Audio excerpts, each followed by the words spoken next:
What's up, everyone? What is up, everybody? Welcome to another episode of the Q&A. Another Sunday, another damn Q&A. Today is the based Q&A. What the hell does that mean? Nothing whatsoever, nothing exciting. So, thank you for attending to this boring ass, after so many years, to this boring ass Q&A, to this boring ass channel. What's up, everyone? And what's up, Michael? Today I'm gonna rip this fucking sticker off. I don't want people to think that I'm being sponsored by fucking Gatorade. But man, it's damn. It's a good strategy, you know, to make their stickers this freaking impossible to remove. Fuck you, Gatorade! Fuck you, man! Dude, I bought this bottle like a year ago. And I usually buy them when I'm sick in the stomach. When I have a stomach ache. Or I ate something wrong or spoiled. Fuck you, Gatorade! Fuck you! Oh, man! God damn! Harder than Dark Souls, man!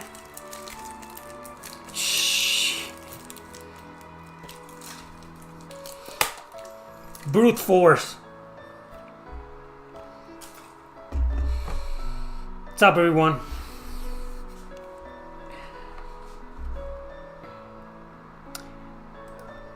Is Persona 2 Eternal Punishment, does it have a cliffhanger ending? I don't know, I never finished that game. I made it far, I made it all the way to a mission where you have to escape from a building from the top floor, and it's on fire, and it's apparently going to explode or something like that. And you got random encounters, and the timer, they give you a timer, and the timer doesn't stop even during battle. Poor game design. It's a good game, and it has some personality and great music and story and whatever you want, but it aged poorly, and that mission ruined the game for me. I never made it past that mission. I was like, okay, give me a timer, whatever, I'm fine with that, but make the timer stop during battle. I mean, why would you continue? I mean, it's just dumb. It's just dumb. I'm a bit early today. So no, I don't know if it has a cliffhanger ending. Probably not. The one that may have a cliffhanger ending is the other one, Innocent Sin, because its events happen before Eternal Punishment. Eternal Punishment is basically the conclusion of the duology of Persona 2.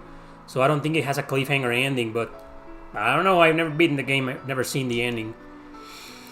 Yeah, I finally watched the Kai no Kiseki New trailer. It was like a 1 minute long trailer. Showed some new characters, some old characters. I was happy to see Kevin from Trails in the Sky the Third. Yeah, some sexy ladies in there that I don't know of. Apparently it's the last one, right? It's like the third game in the trilogy of Trails Through Daybreak, and that's gonna be the end of the Trails series, according to Falcom. I don't know if that's true or not. I think fans are maybe jumping to conclusions.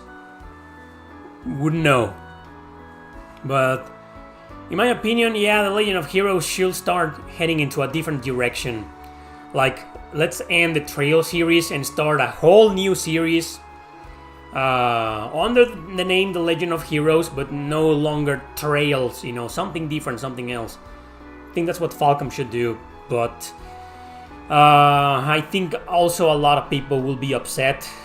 A lot of people will be happy, but a lot of people will be upset. They don't want the Trail series to disappear because it's been such an important series for the past 20 years. If I'm not mistaken, Trails in the Sky originally came out in 2004 or 5. Around that era, and it became the first of its kind, the first in the Trails series. The Legend of Heroes has been there since the 90s, in the late 80s, early 90s with the Dragon Slayer, you know, but it's been like the Legend of Heroes this and that, and then the Legend of Heroes whatever, the Legend of Heroes blah blah blah. It's been like a very small arcs within the banner The Legend of Heroes, but since Trails in the Sky became successful, especially in Japan, they never stopped. Trails this, Trails that, Trails whatever, Trails. Even Nayuta is a freaking Trails game. So, yeah, I think the Trails series should start something fresh, something new. After this new one, Kai no Kiseki. That should be the last one. And then it should start a whole new saga. In my opinion, that will be more interesting. But like I said, the series has a lot of fans, a lot of Puritans, especially in Japan. So I don't know how they will take the departure of the Trail series and a new direction for the saga. I don't know. We're just gonna have to find out. Be patient and find out. When the hell are we going to get that game? That's the question, right? I mean, we are going to get the first one of the trilogy in 2 months, a month and a half, and Japan is getting this last one, this third one in September, I believe. When the hell are we gonna get it? By the time we get that game, there's gonna be a whole new trilogy of something else already. Ay, Nice America, we love you. Even if you take forever, we love you.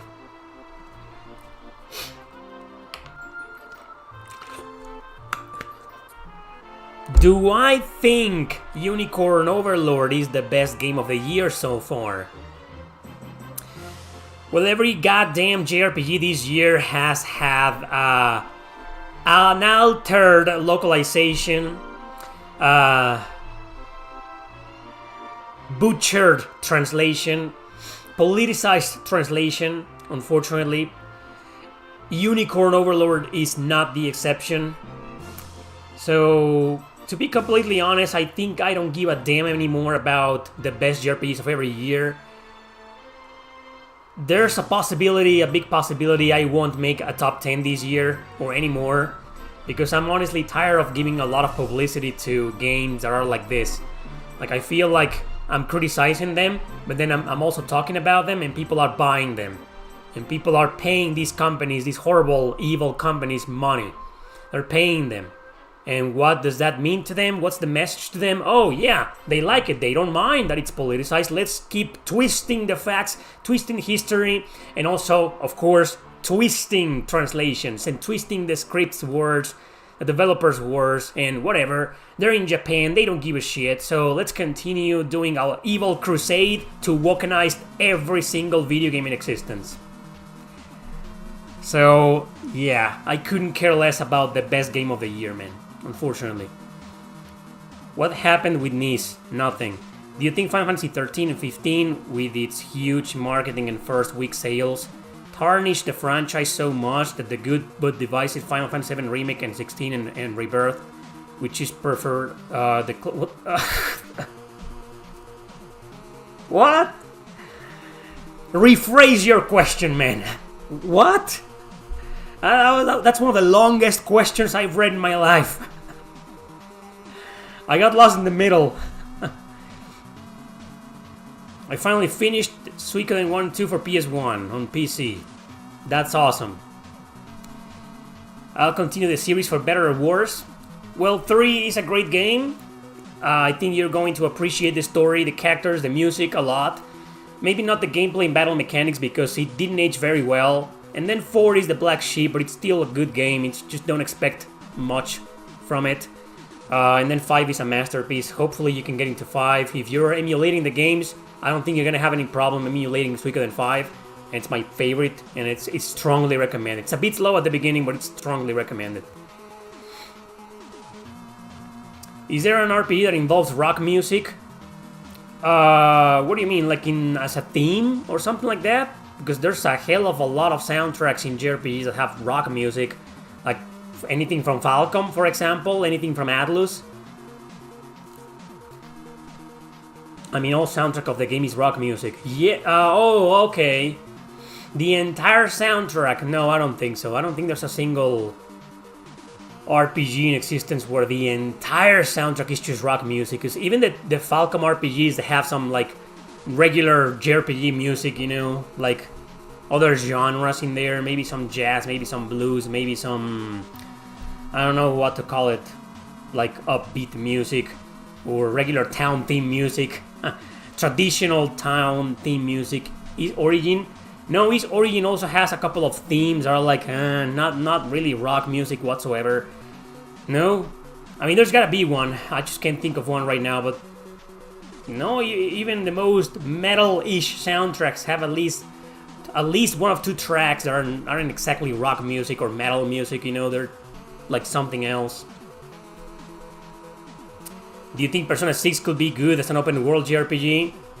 Well, I think Persona 6 is gonna be full of political agendas, unfortunately, so I don't care that much about it. And I wouldn't want it to be an open world. To be completely honest, you know, I'm not against open worlds, but I'm not a fan of those either. And I wouldn't want the Persona series to head into that direction. I was talking about in the previous two Q&As that I'm sick of the lack of originality of AAA companies. And well, okay, maybe Persona isn't a AAA game, but it's almost a AAA game, right? So famous and so popular that almost. So I don't want all of the mainstream RPGs to... I want mainstream RPGs to stop copying each other. To stop being Souls-like, to stop being Metroidvanias, to stop being roguelikes, to stop being open world. Like, come on. No, I don't want Persona, politicized or not, to be open world. They twist the remake of Final Fantasy IX? What are you talking about? Oh, they'll twist the remake of Final Fantasy IX.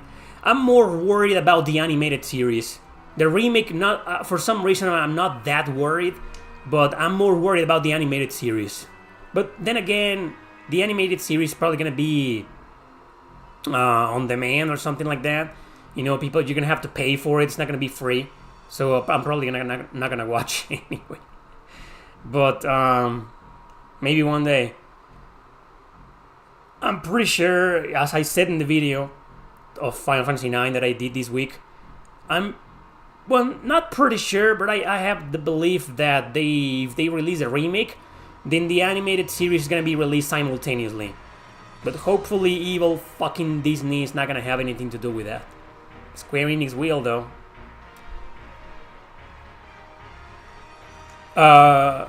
If in Kai no Kiseki Rin already married... What? Would you prefer? It's already married? Would you prefer the canon, probably Alisa, or girl you picked in the previous games? You know, I don't think they're gonna do that, and I don't think Rin's gonna be there. Was Rin showed in the... was he shown in the trailer? I missed it. Rin wasn't there. But if he is, you know, they didn't do that with any of the Cold Steel games or Reverie. Even in Reverie, I married Laura in Cold Steel 4, and Reverie didn't exactly acknowledge that. I mean, it acknowledged that she was my pick in Cold Steel 4 because my data carried over, my save data. But I don't know, for some reason they didn't act like they were married. Who is your favorite JRPG villain? That question, every Q&A. I don't have one. Final Fantasy IX is also my masterpiece as well, together with 6 and 7. Please don't mention 8. Oh, I just did. 8 isn't a masterpiece in my opinion, but it's still a really good game. So he was showing the trailer with Altina. Probably missed it. Or he was probably in another trailer different than the one that I watched. There was a rumor that the Kingdom Hearts movie coming up is going. I couldn't care less about Kingdom Hearts, so yeah. I love your top 10 this week. You mean my top 5? It was a top 5, not top 10. Did it feel like a top 10? It was going to be a top 10, but that's also why I made the joke at the beginning. Like, the usual suspects. Like, I'm tired of covering them. I'm tired of talking about those games. That was the whole point. That's why it became a top 5. And I was more selective this time with the list. I was like, I gotta talk about games that I've barely covered before. Because if I start the video with like Girl Lancer 5 or, I don't know, Crystar or something like that, you know, Exist Archive, they're gonna be like, oh my god, this game again.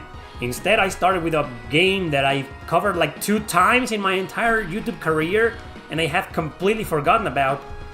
And yeah, sure, I think Onimusha Tactics is starting to become a usual suspect, maybe. But the others were like my second, third time talking about them. Yeah? So, it was a good list. I feel like videos like that are still worth doing. Whether they get views or not, you know, it's a part of my channel. I'll never stop. Sure, as you've noticed, my channel is heading into the more of a retro direction with the podcast, with the 10 things you didn't know about.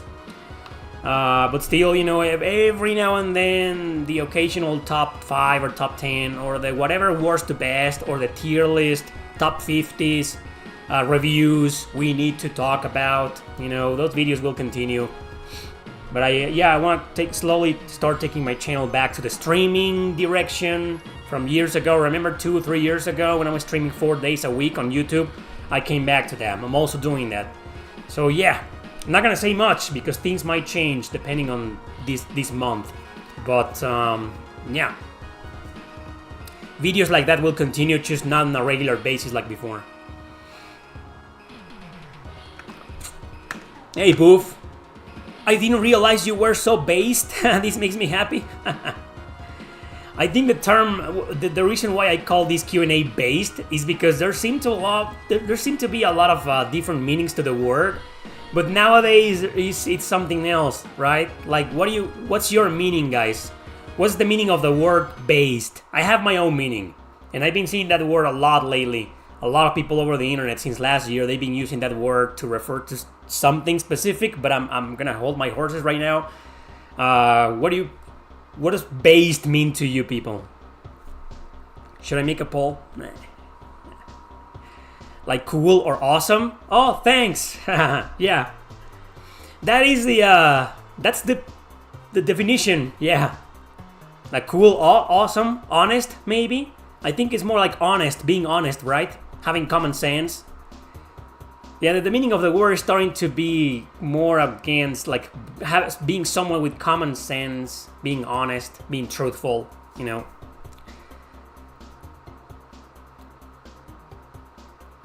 You don't have a favorite villain, what makes a great one for you? You're gonna have to watch, did I upload a video? Yeah, I just uploaded a video about that on my second channel yesterday. Check it out, link to my second channel in the description. What's your opinion about East 9? I already talked about that like 10,000 times, man. I'm looking forward to it. That's the important thing. Yeah, I watched the Kiseki trailer. Thank you. Congrats for 100,000 subscribers. I'm still stuck in there. What's your opinion of the game I Am Setsuna? I'm thinking of importing the physical version from Japan. Do you mean the PlayAsia version that has English subtitles? I think it's a wonderful game. I think people overhyped it and were expecting the game to be, wow, mind-blowing. No, all I tried to do was create some kind of love letter to the 16-bit JRPG era of classics, and it succeeded in my opinion. It did a great job. The graphics are beautiful. If you like snow, like me, they're beautiful. The music is gorgeous. The stories are a little bit heartbreaking. And well, it's traditional. You're not gonna get a psychological, philosophical, dark story. No, you're gonna get traditional story like the ones from the Super Nintendo era, with a few twists and tragedy involved. Has some influence in storytelling from Final Fantasy X. It's a similar premise, like the girl making a pilgrimage to sacrifice herself, and the main character kind of falling in love with her. It's a bit like Final Fantasy X. So, yeah. It was supposed to be a love letter to the classics, and it succeeded in my opinion. I Am Setsuna, it's not a masterpiece, but it's a really good game. I really recommend it. It's really good, man. It's pretty challenging. Near the end, I mean, damn, man, you're gonna be grinding a lot. It's not a grind fest. I wouldn't call it a grind fest, but I will say it's a bit grindy. No difficulty settings are there, but it's worth it. I mean, it's really good. I'm not a fan of Final Fantasy 13. No plague yet for 100,000 subscribers. Yeah, I did. I did a video called Top 10 PS4, PS5 JRPGs I strongly recommend. I show the plague in there. But yeah, it's in a box down there.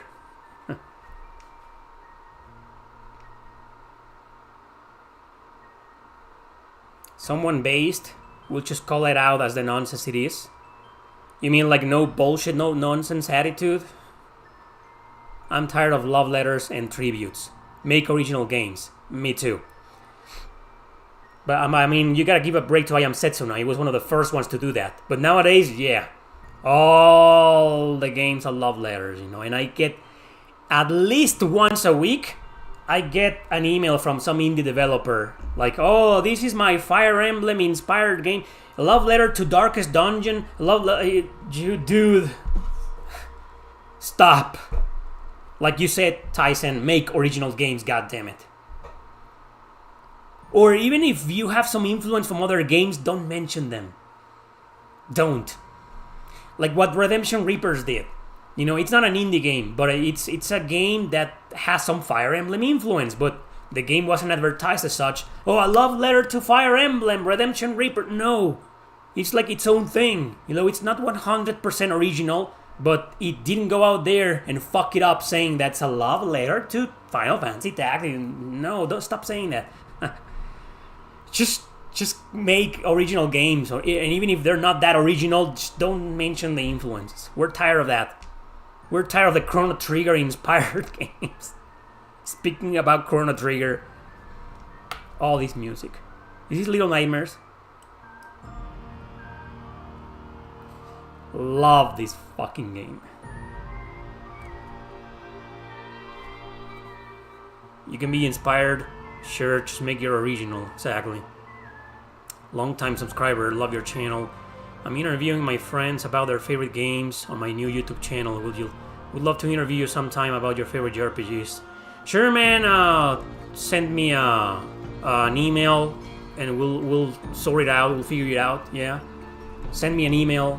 You can find my email in. You go to my channel, and there's the the about section, I think. Yeah. Or just click on the section where you see the links to my Patreon and Amazon, stuff like that, and I think you can get my email. Send me an email, and yeah.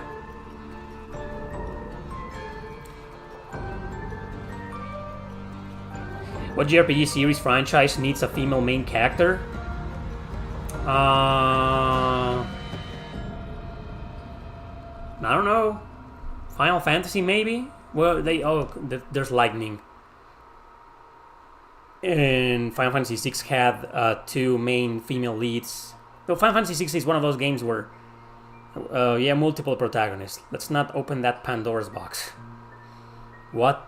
I mean, Trails already has this guy, had Dana, pretty much.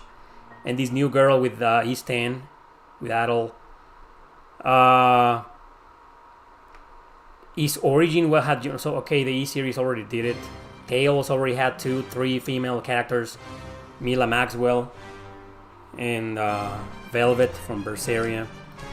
Valkyria Chronicles, 1, 2, 3, 4. Valkyria Chronicles, maybe, yeah. All 5 games, even Revolution, the main character is a guy. Sure, there's a co-protagonist who's a female, who's just as important. Because sometimes in JRPGs, you know, the main character is a guy, and the girl doesn't seem to be that important. But in the Valkyria Chronicles series, the girl is very important. But yeah, she's not the lead.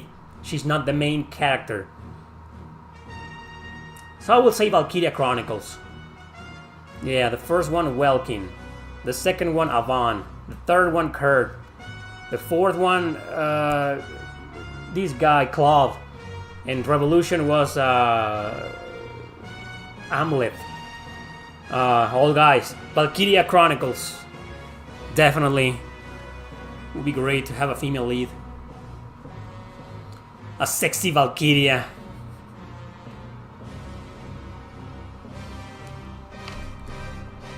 This is too loud, right?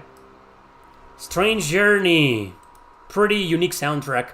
You listen to the soundtrack of this game and you're like, am I really listening to an SMT soundtrack?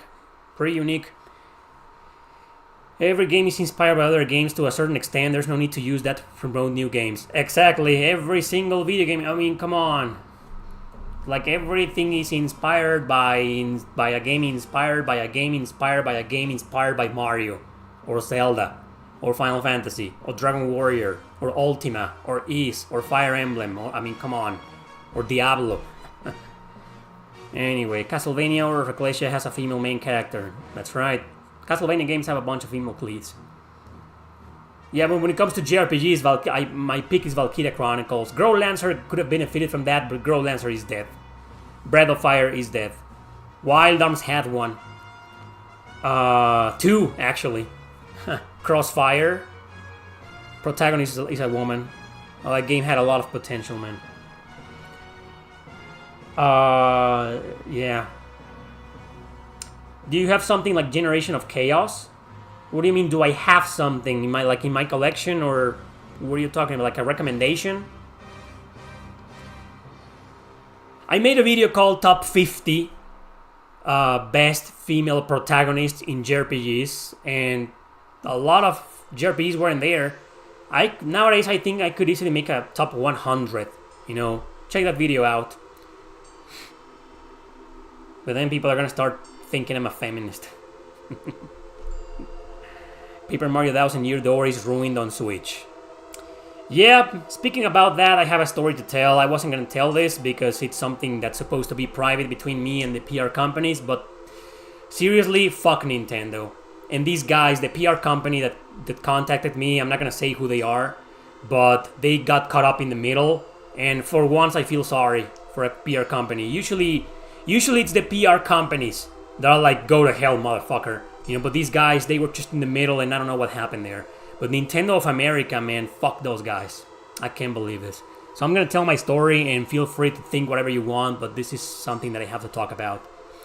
So, about 2 weeks ago, 2 weeks ago, almost 2 weeks ago, they reached out. Hey, would you be interested in covering Paper Mario the Thousand Year Door, remaster or remake, whatever, on the Switch? We're willing to make an offer, so to pay me, you know, but here are the conditions. I mean, you can't review any new game from any company competitor to Nintendo, like no PS5, no Xbox. You know, if we send you this review code, the terms are that you won't be able to review any other game 5 days before or 5 days after. I mean, any new game. I can make a review of whatever retro game I want, right? But nothing new, nothing upcoming, for example. Well, I don't know what else came out this week. Oh, cards RPGs. Yeah, I just streamed it. I'll talk about it in a bit. But I wasn't able to. That was a deal. And there were other conditions, like whatever, you know, they don't talk about this and no spoilers, you know, the usual, right? And allowing the company to do some whitelisting, dark posting. If you know what that is, look it up online. It's hard to explain. But yeah, it's basically just publicity in other social medias. So I was like, okay, you know, I know the game has a bit of a censorship controversy. But back then, when they reached out, I didn't know about the Vivian character. All I knew is that there was a comment made by one of the little Goombas that was removed, that was sexist. And I was like, I'm going to talk about that. I didn't say that to them, but I was like, if you send me a review code, even if you don't pay me, I will talk about that. So I was like, okay, whatever, you know, sure, I'm interested, send the review code. But no, freaking protocols, man. Freaking Nintendo. I mean, any other company, even Square Enix, you say yes, they send you the review code. And then you talk business if they want to pay you or not. So a lot of companies don't pay me. In fact, I don't think I've ever been paid by a company to review a game. Never in my life. No, I've been offered to, but usually games that I don't care about. But yeah, but Nintendo was willing to pay, so I was like, fine. So let's see where we go from here, right? So okay, so we went back and forth, and they were only replying like once a day, and I was like, man, I'm not. If we keep delaying this, we're losing a lot of time. I'm not gonna have enough time to play the game, to finish it, to write my review, to make it the video and upload it when it comes out, which came out 4 days ago on Thursday, 23, right? I was like, I'm not gonna have enough time. We're wasting a lot of time. Send me the fucking review code. But no, they had to follow their goddamn protocols. Okay, well, it makes sense. If they're gonna pay me money, you know, it makes sense, right? So I waited, and I was like, okay, sure. What are the terms and conditions? I agree. But they needed me to say like, oh, I need you to say you agree to this and to be more explicit than this. And I was like, okay, I agree to this, I agree to this, I agree to this. Thanks. Where's the review code? Where's the game? Okay, so we're offering this amount of money. and we're offering these new terms of conditions. Fine, I accept. And they were like, okay, if you accept, the whole week went by. The weekend went by. It was already Monday when I finally heard back this week. 3 days before the game came out, and I was like, okay. So they reached out and say, okay, so we're gonna need your personal information, your bank account, blah blah blah blah blah. Your mailing address. And I was like, why will you? I replied to them, why do you need my mailing address? I live in Mexico. Anything you send, whatever you're gonna send a contract, a printed contract for me to sign or something, it's not gonna make it in time. I live in Mexico. You're in the US. And they were like, oh, we didn't know you were located in Mexico. This might present a problem. Let us get back to Nintendo, to the Nintendo team, and see if we can sort this out. Well, these people from the PR, not Nintendo, the PR, the company who reached out to me, working for Nintendo of America, these people, were nice. They were professional. They took a hell of a lot. We wasted a lot of times, and I told them that, but they were nice, right? But yeah, I'm in Mexico, so okay. So yeah, I understand. Making a bank transfer from a bank account in the US to a bank account in Mexico is probably gonna charge them some kind of commission or something, and I was like, whatever, they've done the same with other Mexican YouTubers, right? A lot of Mexican YouTubers get review codes and they get paid and whatever, right? So 2 days later, like a day before the game was going to come out, they were like, sorry, Eric, you know what, bad news. The Nintendo team said, no, we won't be able to proceed with this transaction. But hey, we can still send you a review code if you want to review the game for free. Obviously, I told them to go fuck themselves. I was nice, I didn't say that. I was like, you know what? I can't read you what I told them because it's a private conversation, but it was somewhere on the lines of, you know what? I don't think there's enough time. The game comes out tomorrow. We wasted a lot of time with these protocols and with these emails, and that's it. I kind of suppressed the necessity to tell them, Nintendo of America has sent money to a lot of Latin American YouTubers. Okay, so why not me? What's the big deal? Why can't you send me the money through PayPal? Or why can't we figure this out? And I gave him options before. Okay, if you can't do a bank transfer, there's PayPal, there's other options, we can figure something out. Straight up no. And then the Vivian controversy happened. And I read about it, and I was like, oh, okay. I read about it a few days. I was still in the middle of my email conversations with these guys, waiting for an answer. But I was like, even if you pay me, I'm still going to talk about it. I'm still going to criticize the political agenda of the game. They changed this character, which is supposed to be some kind of fanboy type of character that's actually a male. It's a monster. It's some kind of ghost or demon or whatever. It's this monster called Vivian. And this character was originally censored in the original GameCube version. But the other way around. Like, this character was talking about being pretty much a fanboy and being bullied by his sisters, who are girls, actual girls, and that was altered in the GameCube version. Now, okay, censorship has come a long way, huh? 180 degrees. Now the other side, the opposite side, is censoring. Damn. So now they pretty much turned this Vivian character into some kind of transsexual. She identifies as a girl, when in the original version in Japanese, it's just a boy. It's the equivalent of a human cross-dresser. That's it. And they changed that. They're like, oh, now they're acknowledging this character as, modern politics, So I was gonna talk about that in the review, even if they paid me, because I was like, you're not gonna pay for my silence, man. You're not. I wasn't gonna tell them anything, right? But maybe they probably would have felt betrayed.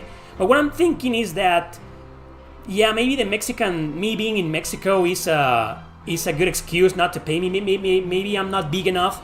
Maybe they didn't think it was worth it. Maybe they saw my numbers and they were like, oh, this guy doesn't have the best numbers anymore like he did years ago, and he's kind of politically incorrect. He has criticized the modern political agendas, you know. So, and he lives in Mexico, and I'm gonna have to pay a commission to transfer him money? Fuck this guy. I don't know, I'm only speculating here, but not being able to proceed with the transaction just because I live in Mexico is fucking bullshit. Fuck these guys, fuck Nintendo of America. That's my story. And I know this isn't the first time I've told a story about some PRs, you know. Nobody talks about that. Nobody wants to talk about that. Other YouTubers, well, some of them, they do talk about this, but most of them keep these conversations and these situations quiet. I don't, because I want people to know. I think it's important for people to know what goes on behind the scenes, behind the curtain, you know, with all these companies, with all this fucking bureaucracy and these protocols, and it's just a world full of shit. It's just politics all over the place. God damn. Am I going to play the Paper Mario game? No, no fucking way. Maybe one day when it's like $10. And I'll probably review it and I'll trash the censorship and the alteration and the localization. I probably will, but I'm not paying this game. I don't know how much it is, like $50, $40? No fucking way, man. Fuck this game. How am I? Well, there's a bit of indignation today. Well, let's talk about something else. Are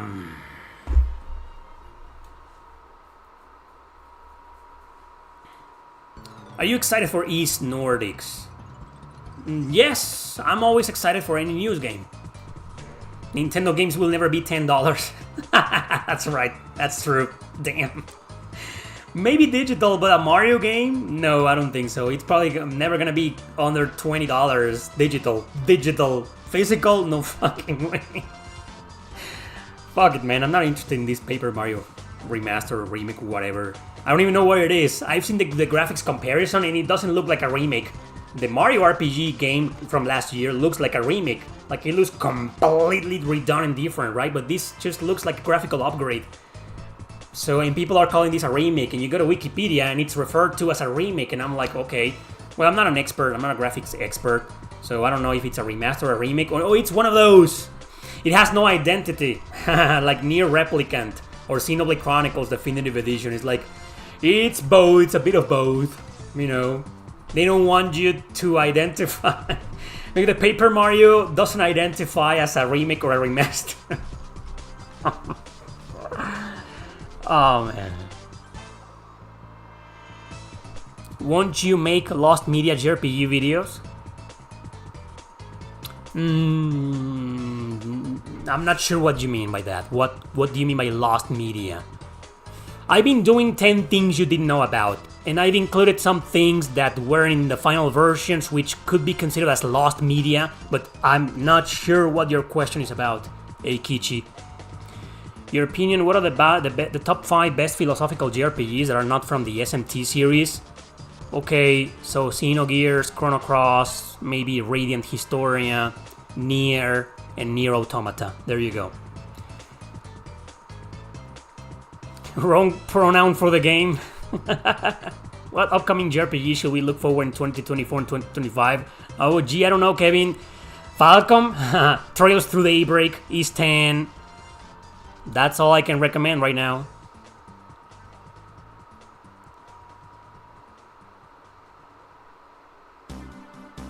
What was my first JRPG from 10 JRPG franchises? Man, you're asking me to do a video. That's too much.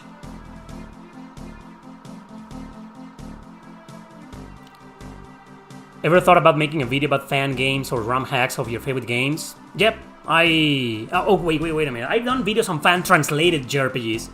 But fan games or ROM hacks? No.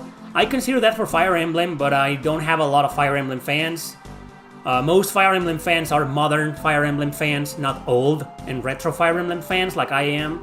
So, I don't know, man. Every time I make a video about Fire Emblem, it fails, or it doesn't do very well. So, making one about ROM hacks, 80% of gamers don't give a shit about ROM hacks. I could make a poll right now and most people will vote against it. They don't give a shit about ROM hacks. It's understandable, you know, they're pretty much silly games, non-original. But there's a lot of others that are like really original, but they're reusing assets from existing games already. No, I cover some of them. There's a video called Part 3 of Super Obscure Gems that I made this year. I cover a ROM hack, a Fire Emblem ROM hack, the best one that I could thought of. It's a really good game. What are your thoughts on the new Mana game coming out? I'm not really big into the Mana series. I'm a fan, but not that big of a fan. But I like it, you know.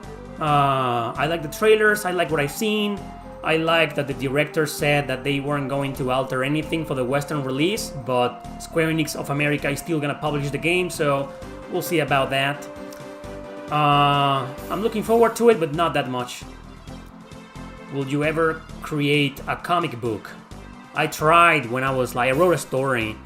I was probably 20, 21 years old, and I wrote a story, and I still have that story in Spanish. I was gonna work with my cousin. He's an artist. He was gonna do all the drawing, and I was gonna do the writing. So I first wrote not exactly a draft, but yeah, more like a draft novel.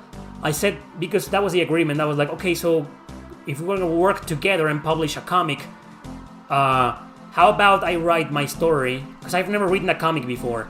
I would feel more comfortable if I wrote some kind of novel, some kind of book about it, and then we'll transform it into a comic book. And he agreed. So I wrote the story, and he did some character design.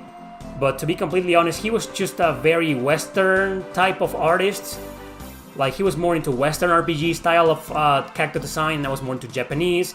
And when it comes to storytelling, it was the same. He was like, he criticized my story, saying that it's, dude, you're basically writing a JRPG here. And I wasn't really, not really. But yeah, the characters start off separately, and then they join together, and blah, blah, blah. And I was like, okay, yeah, that's a JRPG characteristic, but it's what I do. Those are my influences, and those were my big influences back then. So, yeah, when he sent me the draft of 4 of my main characters in black and white, I was like, the style is great, but I mean, these aren't my characters. They look nothing like what I had in mind. And of course, I had in mind some kind of anime style of characters, and he couldn't draw that, and he was kind of against that, so we broke it off. The project went nowhere. I'm still open to it. If one of these days someone will reach out to me to make a comic book, and I will write the story. I will be into it. Yeah, sure, why not? As long as our interests align, and maybe our influences. Because when your influences are like 180 degrees opposite, it never works. Never fucking works. Like I said before, about 6, 7, 8 years ago. Wow, it's been 8 years. Fuck. 8 years ago, I worked on a game. It was going to be a 2D action RPG inspired by Odin Sphere. The producer, my friend, was on the same page as me. He was a big fan of Odin Sphere, right, and of JRPGs. But the director was a big Souls fan, and he wanted to make a Souls game, and it just went nowhere. The project died because of creative differences between these two guys. I was like, sure, if you're gonna make an Odin Sphere Souls-like, okay, I'll write the script, whatever, but it went nowhere. Currently reading The Revenant Army, loving it. That's awesome, man. I'm glad you're enjoying the book. That's a great book. Translated exactly 1 year ago. Terra Guidance Anniversary and The Revenant Army original release anniversary are coming up in next month. Terra Guidance first, Revenant Army first, then later. Terra Guidance Anniversary is June 15. I'll probably do a post or something. I wouldn't consider Thracia 776 the hardest one. Ooh, man. What's your hardest one? What's the hardest Fire Emblem game according to you? Because that game is so stupidly hard because it's broken. And it's legitimately broken. Like, they know, Nintendo knows that. The developer, Sho Sokaga, knows that.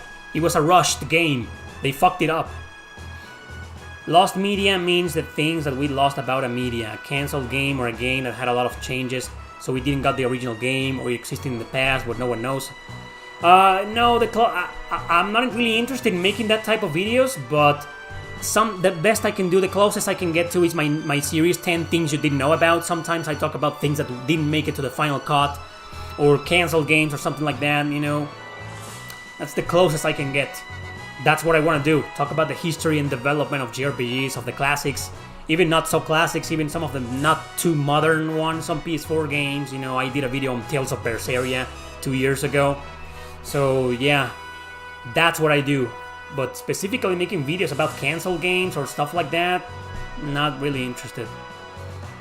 How would you visualize your own JRPG game? Engine, mechanics, story, you're asking me to do a video. A JRPG style comic book is an extreme rarity. No, it's called a manga. Not rare at all. Have you watched the Kai no Kiseki commercial? Yes, I did. I didn't see the one with Rin. I saw the one with Kevin. Or maybe Rin was there, but he looked different and I didn't know. I missed it probably. Which Fire Emblem ROM hacks have you played? I played Requiem, which is my favorite. I played The Last Promise, which is pretty fun. I played whatever's Bizarre Adventure. There was one called Pride and Justice. No, was it called like that? Something like that.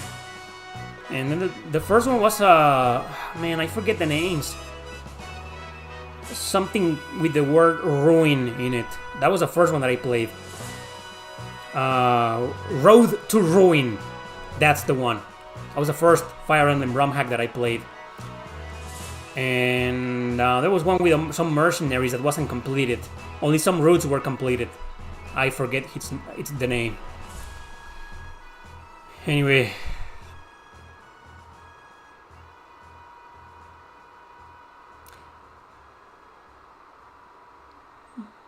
Yeah, man, my books aren't available in some regions. They aren't even available in Mexico, man. What can I do? I talked to Amazon, and they just don't have offices in there. Or maybe they do, but for some other things, you know, for some reason they don't ship my books to most countries in planet Earth. Sadly, it kills me, man. But I don't know what to do. Fuck Amazon. Do you plan on releasing Código Morgana in English on paperback? Yes. Maybe if not this year, probably the next one. Yeah. Prelude to Oblivion comes first. Who did you vote for? I voted Shin Megami Tensei Nocturne. Will you play as a Fire Emblem? Will you play a Fire Emblem 4 remake? Yes. Apparently it's a rumor for Switch. Where did you hear that rumor?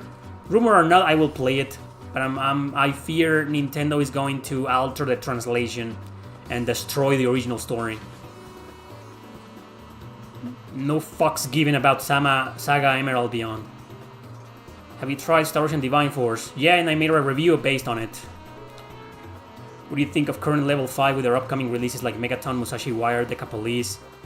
They're interesting games. I'm glad level 5 is coming back. Deca Police looks really interesting. I covered the trailer last year in a video.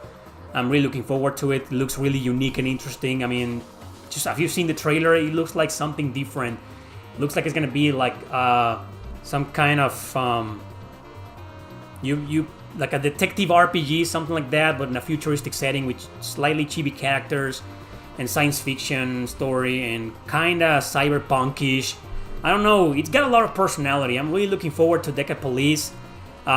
It's something that they announced I think it was announced 2 years ago, and we still haven't heard anything. I don't know why. Maybe because they were working and giving priority to this Musashi game. That looks cool. It's not my cup of tea, to be honest, but it looks interesting, that Musashi game. But yeah, it looks cool. Detective Archives Raincoat that came out. That's a Spike Chunsoft game. I haven't played it. I'd love to play it though. It looks really interesting too. But Deca Police just looks like its own thing, like very unique and original. I'm definitely looking forward to it. Let me see if I have the trailer here on my computer.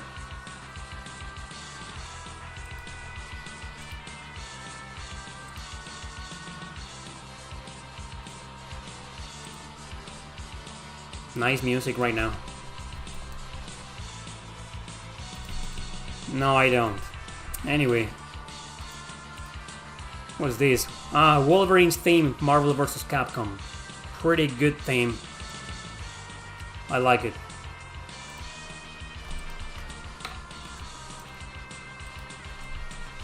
Do you like drawing? No, not really, and I suck at it. Maybe I don't like drawing. Even if I was good at it, I wouldn't like it because it requires a lot of patience and dedication, and I just don't have the patience for it. You should try Deity Device. Okay, what's that? Do you think it was bad? Yeah, I talked about this in my previous Q&A about Final Fantasy VII Rebirth and 16 being PS5 exclusives. Sony just told Square Enix just told Sony to fuck off, and they're going to release their games on PC at least. I think exclusives are a bad idea nowadays. It just doesn't work. People don't give a shit, and they're always bitching about it, about the lack of availability, and companies are losing money. I grew up with exclusives. I have a thing for exclusives. Okay, I have a nostalgia for exclusives, but let's face it, they just don't work anymore. They shouldn't exist anymore. Maybe except for the first-party games, Mario, Zelda, Halo, you know.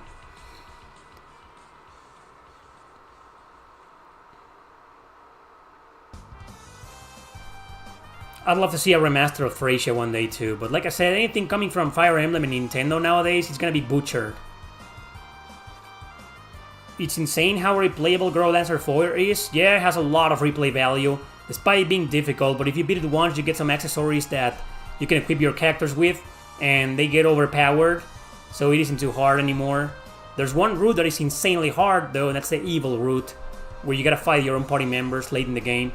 But yeah, it's a lot of replay value, and not just in that Girl Dancer, in any of the other Girl Dancer games. But that's the one with the most routes and endings, so it's the one with the most replay value. What are your thoughts on rumors about Microsoft buying Steam Valve?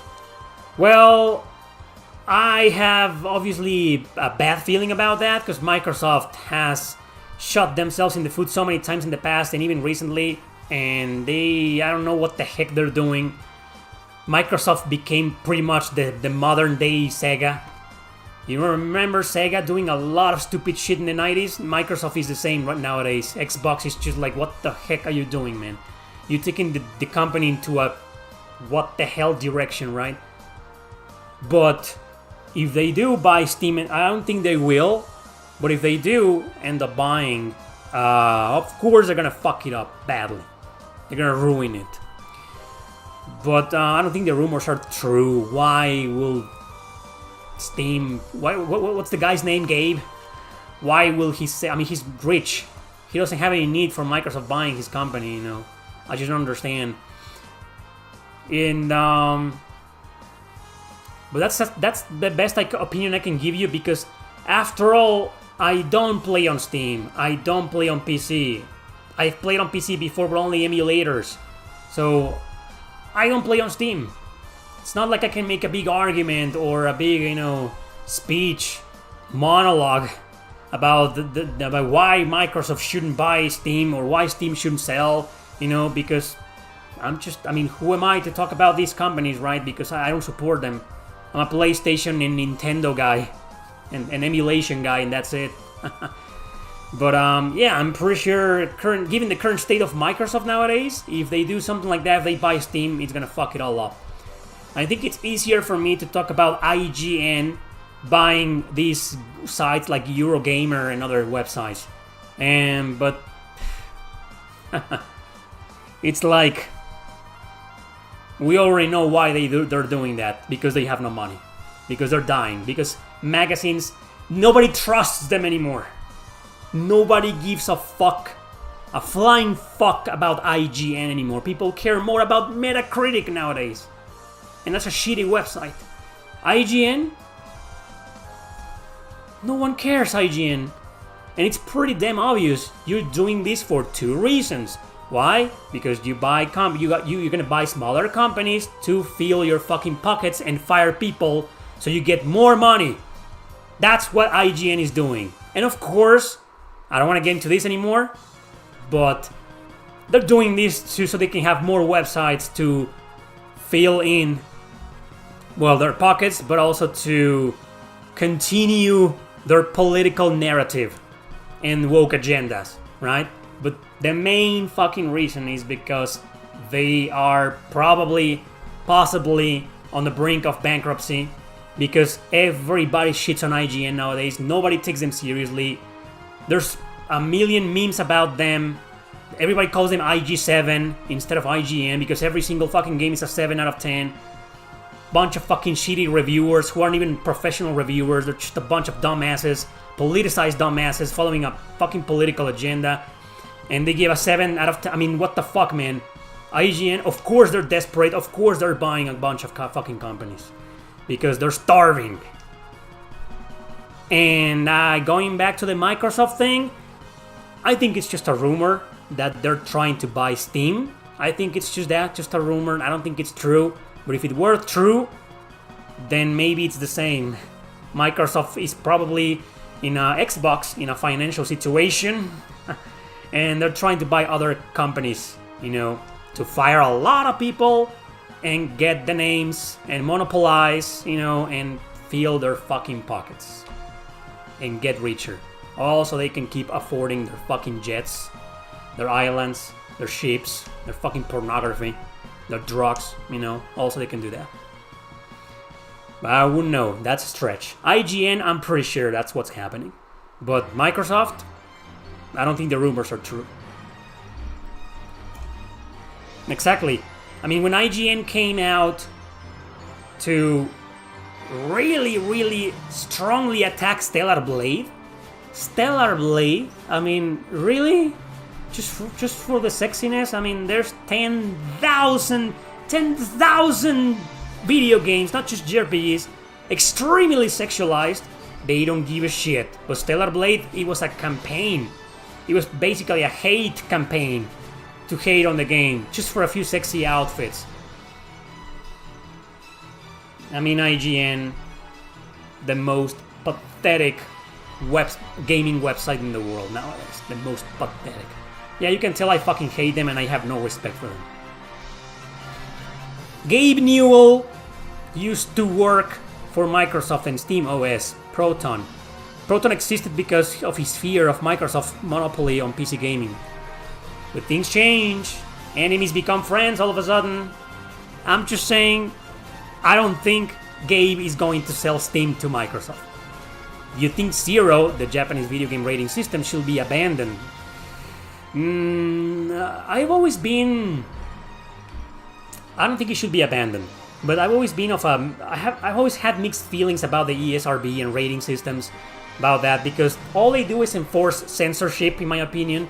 But also, on the other hand, all they do is tell people what to buy and what not to buy. And of course, because this is how humans are, whenever they tell you, oh, this is a mature rated game, everybody's gonna buy it. And that's what people do, all over the world. But yeah, I think it's also important, like, I don't know, if... I'm gonna sound kind of politically correct with this, and I'm sorry, but I mean, if I don't have any kids, but I wouldn't want my 6-year-old kid playing Dante's Inferno, for example. I don't know, man. I feel uncomfortable with that. But if my kid was 10, yeah, I was like, here. Today we begin your edginess indoctrination. Today I'm gonna make an edgy motherfucker out of you. A based, truthful, honest, brutally honest guy out of you. You're gonna play this game. And then he's not gonna sleep.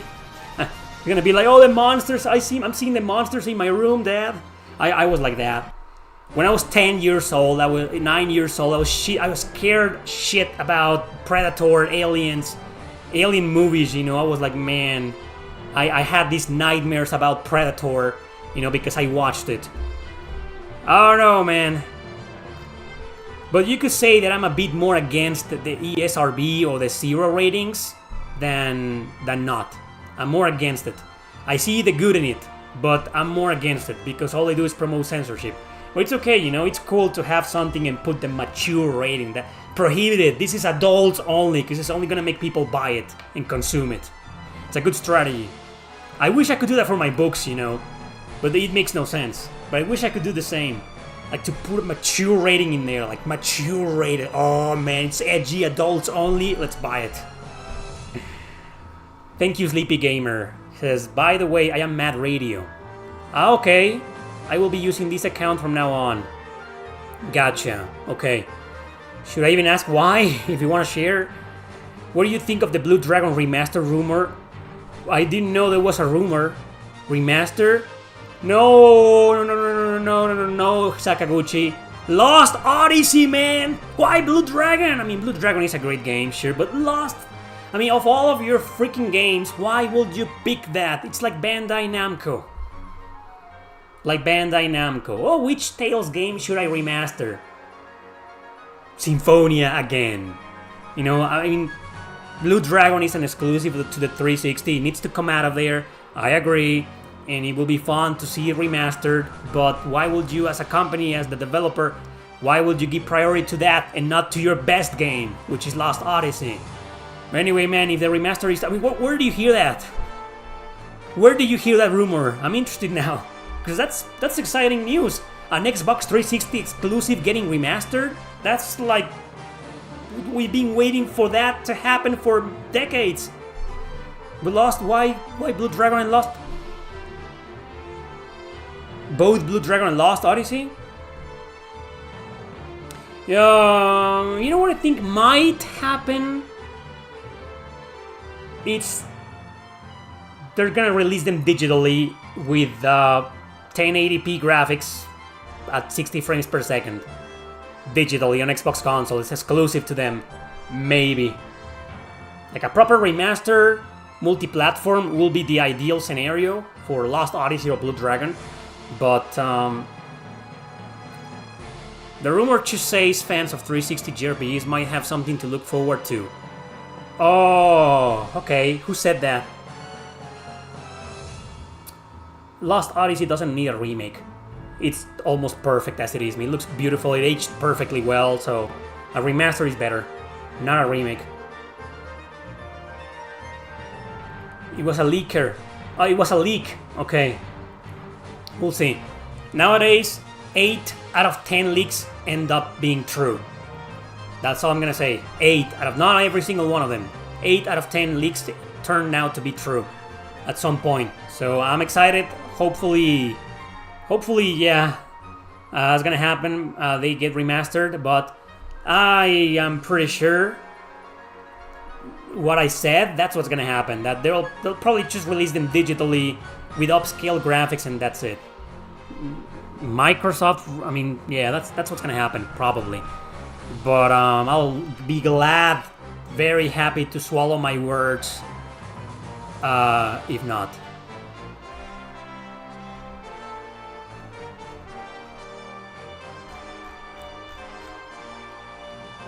So, what's my favorite JRPG? That will be Chrono Cross. What do you think of limited run games? I've ranted about those guys a couple of times before. I don't have a strong opinion on them, but I don't have a good opinion on them. I used to, like everybody else, but nowadays it's like, it's a mess of a company. And it's just, no, man. I already talked about that, Roberto. Of the Vivian controversy.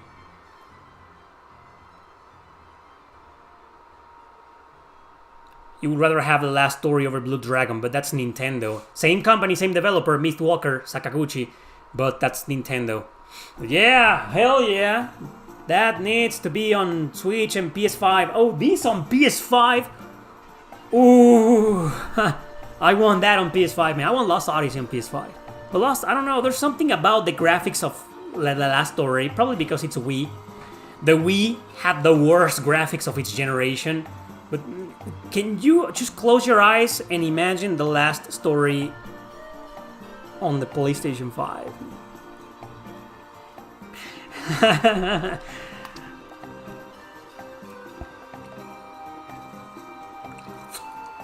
I want to join the Patreon for the podcast. Are you still releasing new episodes? Every month, man. And you will also be supporting the public podcast, which is about retro JRPGs. I did 3 episodes, Persona 3, Chrono Cross, and Suikoden 2. You will be supporting that podcast too. And that's important because without the funding, that podcast wouldn't be available to the public. So all of you, yeah, you right there who watched that podcast, those episodes, and liked it, you better thank the people who are funding it. Because unlike the rest of my videos that I do just because I want to, this podcast wouldn't exist without Patreon, without people supporting the show. Yeah, I'm releasing a new episode of Erick, Landon Uncensored every month, man.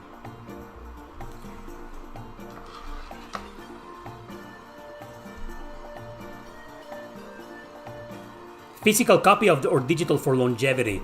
That's an interesting question. Anybody will probably pick physical, right? Because digital, when you buy something digital, you don't 100% own it. And when you buy physical, you own it. But physical games are going to stop working at some point, right? But I don't know, every single video game works nowadays. You know, Odyssey games work, Atari games still work. So, I don't know, they've been telling us since I remember doing a video about this with my friend Oscar in Discussion Gamer, like, oh, games are gonna stop working at some point. And I was like, when? It's been like 50 years since some consoles came out and their games still work. Sure, I believe that. I believe they're gonna stop working. Discs are gonna rot. You know, PlayStation 1, 2, 3, 4, eventually they're gonna stop working, but when? I'm probably gonna be dead by the time my PS1 collection stops working. Nah, I'm exaggerating. I'll probably still be alive, but yeah. So it's an interesting question, like for longevity. I mean, physical is better because you own it, but you're not completely protected with that. You're not completely out of the woods just by collecting physical, because like I was saying, physical media is going to stop working at some point, right? But it'll be years. I think PS3, PS2 games are gonna be working in 10 years from now, 20 years probably, still gonna be working. So yeah, physical media will be better for longevity. Did DAAAAAMN Stories ever got remastered? Nope, nothing. It's still exclusive to the PS2. It didn't even come out digitally on the PlayStation 3 all those years ago. Remember how a bunch of PS2 games got ported to the PS2? To the PS3? Nope, DAAAAAMN Stories wasn't one of them. Speaking of physical games, have you heard about Evercade? I do know it, but I haven't played it and I don't have one. Even pirated PS1 discs still work. Some of them. I think that depends more on the console. I haven't played Rebirth, only the demo.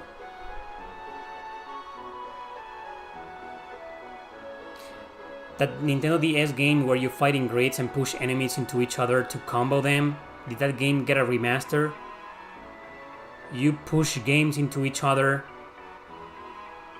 on grids? You mean like a strategy RPG? The only game I can think of when you push enemies and it's like that's Radiant Historia, right? Oh, the enemies are on grids. Yeah, is that the game you're mentioning? Oh yeah, they're Radiant Historia, yeah. It's on 3DS. It did get a remaster on the Nintendo 3DS. It's called Perfect Chronology. But that's it. That game is only on DS and 3DS. Are any of your books inspired by Western movies? Yeah, some of them. If you read The Reaper's Thorn, you will find some influence of Anne Rice in there. The Vampire Chronicles books. Imagine those books nowadays, man. With the relationships between the vampires. Oh my god. Thank goodness these books were released decades ago. Those books will probably have a fucking agenda nowadays. But yeah, anyway, going back to... Yeah, there's some big influence of the vampire. The first trilogy, Interview with the Vampire, Lestat the Vampire, and The Queen of the Damned. In fact, I was reading The Queen of the Damned at the same time I was writing The Reaper's Thorn. So there's a lot of influence on that.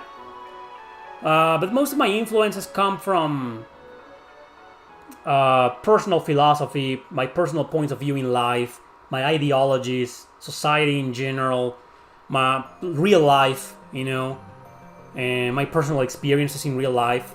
So that's the biggest influence of every single one of my books. Well, maybe not Terra Gaiden and the Revenant Army.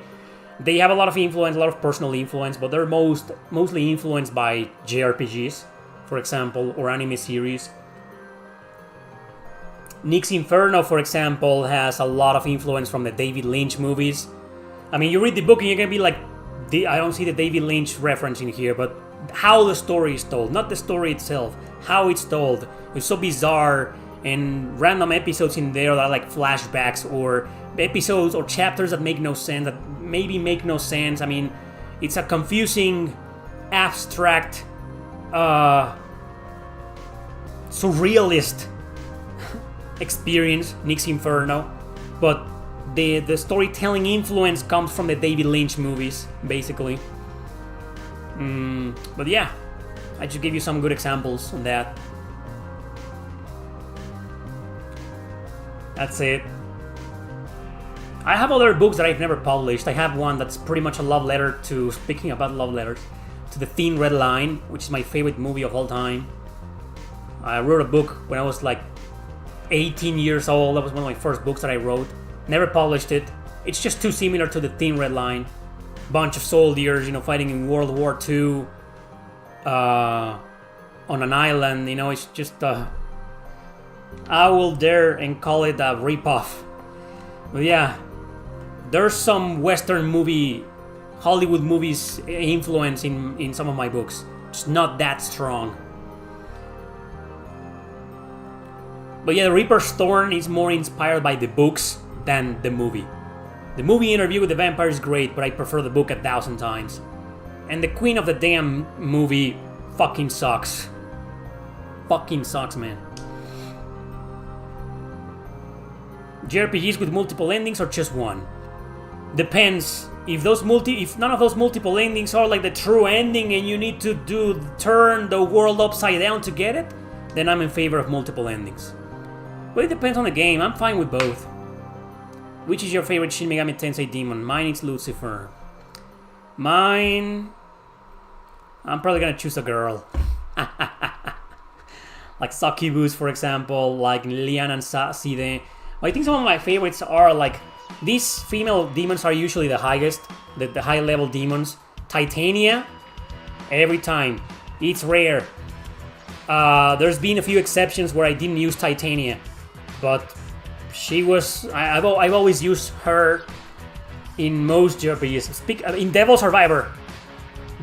Now that we're talking about Devil Survivor, she was my best demon in the entire game. Titania, whatever you want to pronounce her.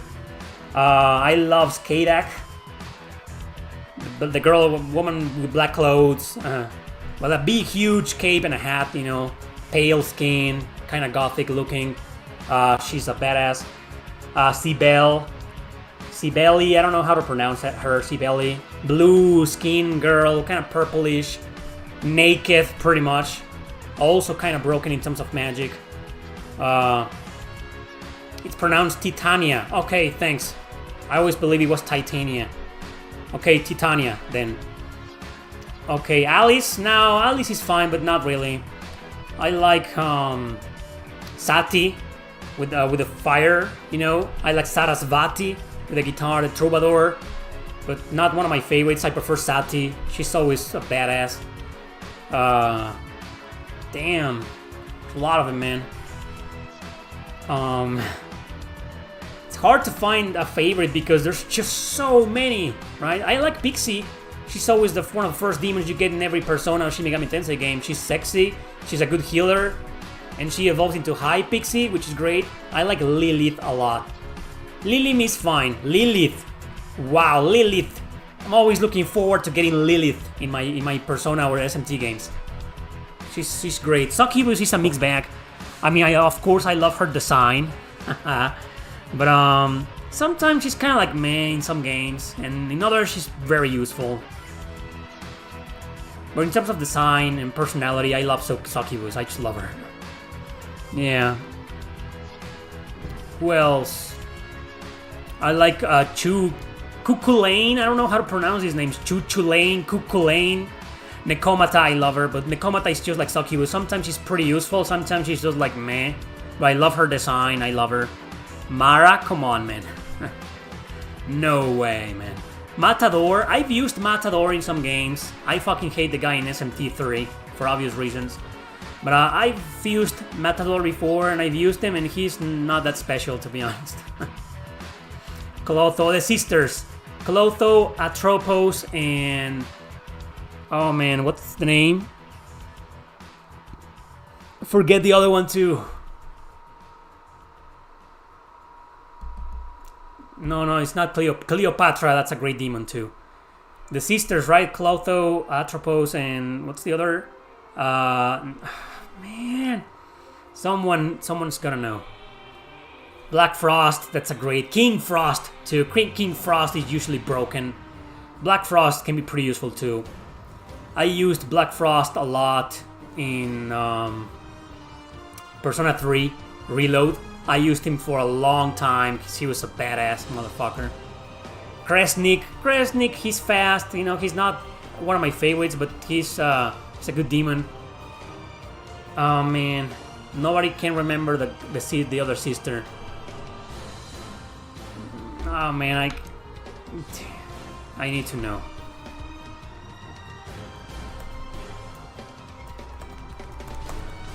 Lachesis. Lachesis. That's 3 good demons. They aren't some of the best, but they're pretty useful. All 3 of them. Great mages and buffers. Anyway, yeah, those are some of my favorite SMT demons.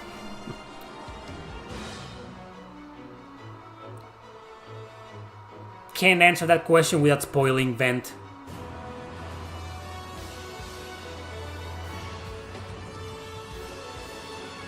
Usume helped everybody in Nocturne. She's pretty much a must-have demon against Matador, in the fight of Matador. She's the healer, I mean, yeah, you need her.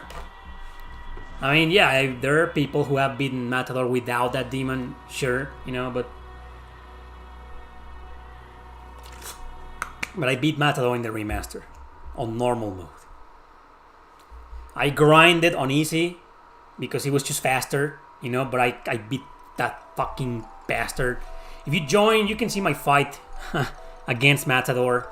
If you become a member of this channel, just click on the join button and you'll see a bunch of videos that are exclusive to members. Some streams, mostly streams, but some really interesting videos, like how I make my videos, my unedited interview with the creator of Shadow Hearts, it's there, exclusive to members, and several interesting streams like that one, Matador. And actually, the Matador video was a video, not it wasn't a stream. It was live though. And there are a couple of live reviews. I reviewed the entire God Eater series live. That's exclusive to members. Yeah, become a member, everybody. Become a member. I think it's like $2 a month, so... Oh, okay. Interlocutor. Thanks, man. Just got the notification that you joined on Patreon. That's awesome. This is from Golden Sun, isn't it? Without looking. Pretty sure this is from Golden Sun. Have you heard of Kick? It's like Twitch for streaming contests with earnings of 95 to 5. No, I haven't heard about it. There's many websites that are like YouTube and Twitch, but most of them are really unsuccessful and unknown. And man, just going there and trying to build an audience. I mean, if I start a Kick account, are you guys gonna go and watch me there? What are your favorite fighting games? Persona 4 Arena, including Ultimax, both of them are some of my favorites. Blaze Blue. If I had to pick my favorite Blaze Blue, it will be Cross Tag Battle. The one with crosses over with Persona and Ruby, the anime. Pretty damn good, but standalone Blaze Blue, I will probably go with Continuum Shift, which I own special edition of it. Calamity Trigger or Continuum Shift, probably. Guilty Gear, I like Exerd. Is it Exerd? Is it pronounced Exerd? Exerd? Whatever, you know. I got the second version. It's like Revolution? It's right there. Revelator. Amazing game. Strife was great too. Accent Core, any version. And let's go back to the Super Nintendo games, man. I grew up with those. Mortal Kombat Ultimate, fucking love it. Masterpiece. What's the name of this other one? Street Fighter 2, the original. I played the Super Street Fighter and Turbo editions, and they're great, fantastic. I love them, especially the one that features Kami. I like her. Sometimes it's not just about the appeal. There are some extremely sexy women in fighting games, and I don't know, man. I'm just pretty bad with them. I don't know, man, but Kami, I'm a beast with Kami. I prefer Chun-Li. Well, in design, I prefer Kami, but I'm better fighting with Chun-Li in the original games, not the Street Fighter fat-ass versions. But yeah, those are some of my favorite fighting games, man. Mortal Kombat Ultimate. Thank you very much, Metal Wolf. That's a lot of money, man. Thanks a bunch, man. He asks, have you played Megaton Musashi? No, we were just talking about it. You recommend it? You know, I heard it was some kind of like roguelike. It's by level 5, isn't it? Let me just look it up. It's just, I think I may be confusing the game with something else. There was another one with a similar name. Megaton Musashi, right? Is that with the one with the robots? Yes, it is. Okay. Megaton Musashi. So that's not the level 5 game, is it? Thank you, Hooflong. It's a mecha action RPG. Yeah, I was confusing the game with another game. Sorry. I haven't played this. No, I haven't played it. I think it came out recently. Oh no, yeah, it is by level 5. So what the fuck? Wow, what a trip, man. All this time I was thinking about the wrong game. I was confusing this game, developed by level 5, with another game that wasn't even developed by level 5 that came out recently too. Oh wow. Anyway, so Megaton Musashi Wired. So is it good? Not really a fan of mech games, unless they're strategy RPGs or something like Super Robot Tyson, Relayer, you know, Vanguard Bandits, or the Trail series. But action RPGs with robots, never been a fan. Will you ever consider trying a PS4 Switch visual novel review series out to see how it does? No, because I'm not a fan of visual novels. If I was, I will do it. The best I can do is, and I already did this, is a review of the Uta Wareru Mono series. They aren't on Switch, but they're on PS4 and PS Vita. Check it out, I did that like a year and a half ago. I reviewed the entire series, Uta Wareru Mono, the trilogy, right? And I included my review of San, which is the action Musou style of game, kind of Dynasty Warriors type of game. I own a physical version of it. Check it out, it's the best I can do. Sakura Wars, I reviewed the Wii game a long time ago. That was like 4 years ago, I believe. So long my love on the Wii. Yeah, believe it or not, people, I made an entire video review just for that game. That's the closest I can get, Hooflong. But reviewing like a visual novel, that's not an RPG, just a visual novel, no, because I'm not really a fan of visual novels. What's my final verdict on Fire Emblem Engage? Arthur boy! Check out my Fire Emblem video, Fire Emblem Worst to Best. And you'll see my final verdict in there.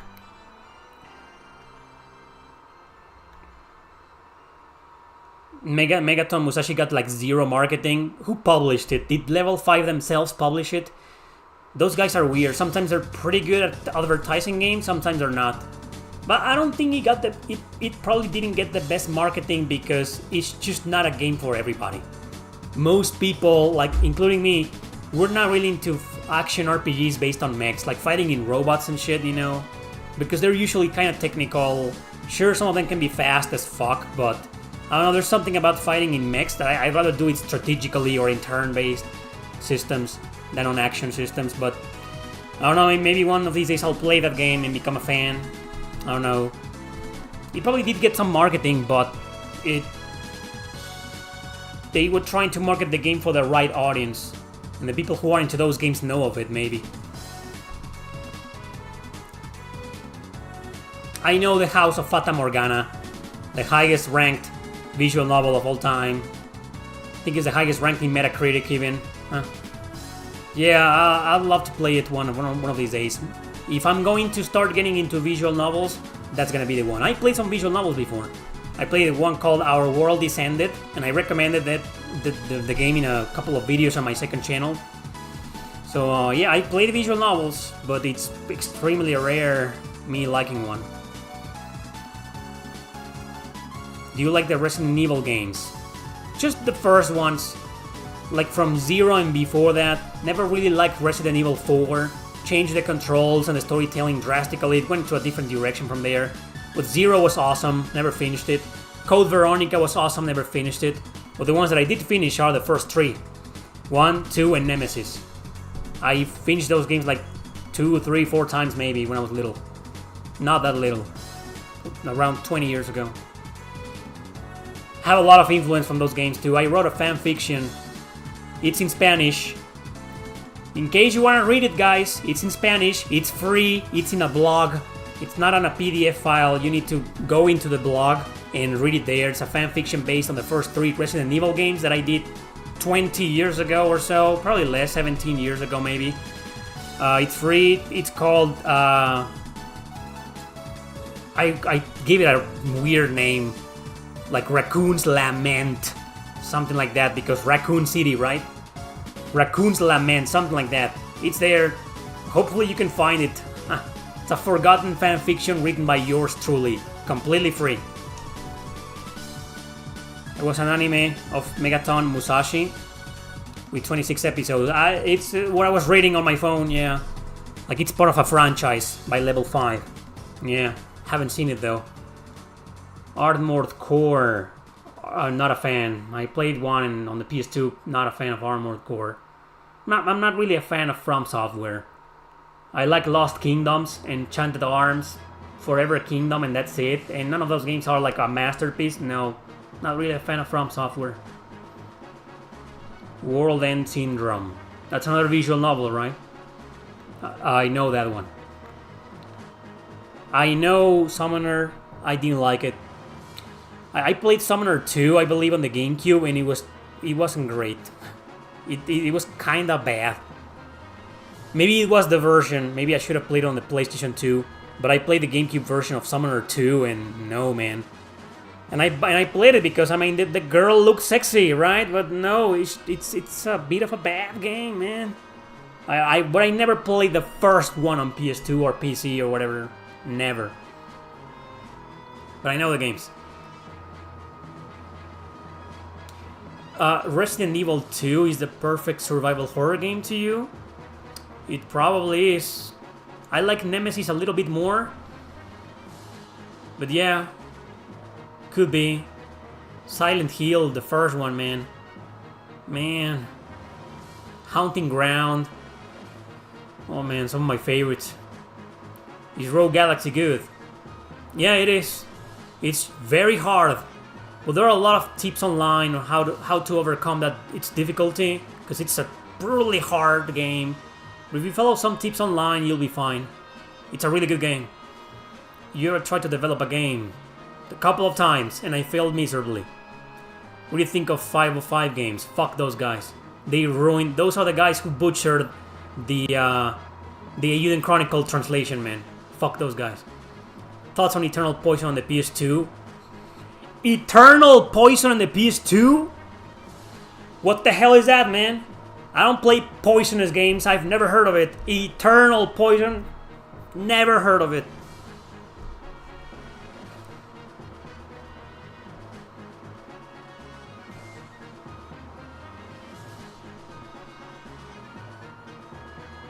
I heard about the last Bible, New Testament. I haven't played them.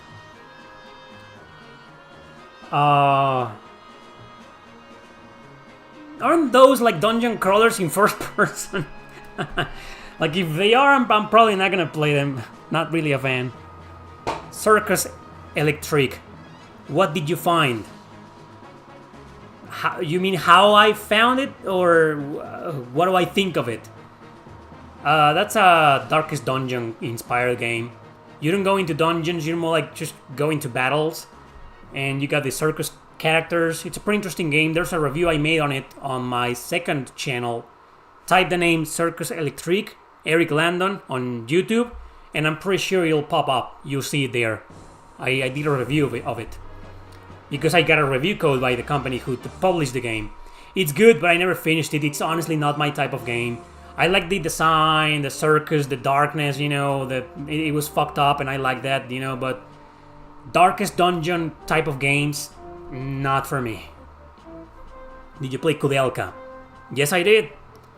I own it. Physical. It was a gift a long time ago from a fan from France. Remy. Am I pronouncing that name correctly? Remy. Wasted potential. That's all I can say about Kudelka because I've talked about the game a million times. Wasted potential.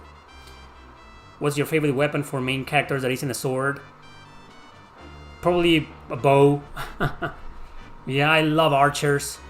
So it's Remy. Okay, Remy. Haha. Some of you can't pronounce the R like we do. You can't do that. Remy. Do you prefer the serious trails in the sky or trails of cold steel? Wow, interesting question. I think I like the storytelling and characters a bit more in Sky, but in terms of gameplay, I think I prefer Cold Steel because the Sky trilogy is starting to show its age, and it was already kind of agey when I played them. So and Cold Steel the saga has some quality of life features that I like in modern JRPGs, like fast travel and stuff like that, and Sky just doesn't, and if it does, it takes forever to get there. So yeah, in terms of music, they're on the same level. But in terms of story and characters, I prefer Sky Trilogy. Cold Steel I prefer in terms of gameplay and combat mechanics, because I'm cheating because it's basically an evolution, right? I mean, of course the combat is better. I love it. I love both. I could never choose between Trails of Cold Steel 4 and Trails in the Sky second chapter. I don't know which one I like more.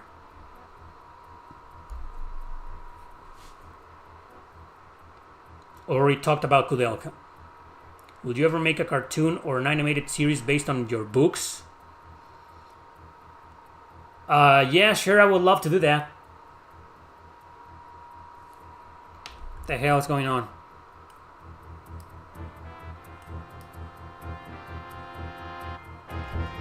Yeah, so I would love to see some of my books turn into an anime series or into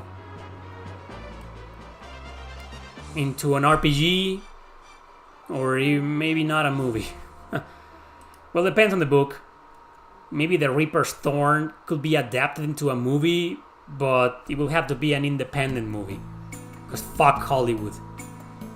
Great indies for next year. Armed Fantasia. Has it been confirmed? Penny Blood hasn't been confirmed. Has Armed Fantasia? Well, they said that. When they started the Kickstarter, they said 2025 for both games. So we'll hopefully we'll get them and they won't get delayed like a Euden Chronicle did. Do you think Valkyria Chronicles will get a new game? Hopefully. With Sega, it's probably gonna be politically correct and inclusive. But I still have hopes for Valkyria Chronicles. I don't think the series is dead yet.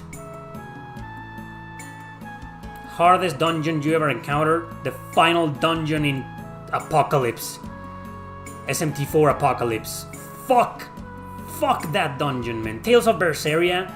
I beat it recently for the second time and damn, the enemies are a pain in the ass in there, man. But now, it's not one of the hardest. Yeah, Apocalypse is just ridiculous, man. Without a guide, don't even bother. Xenogears. What else? I don't know, man. Oof.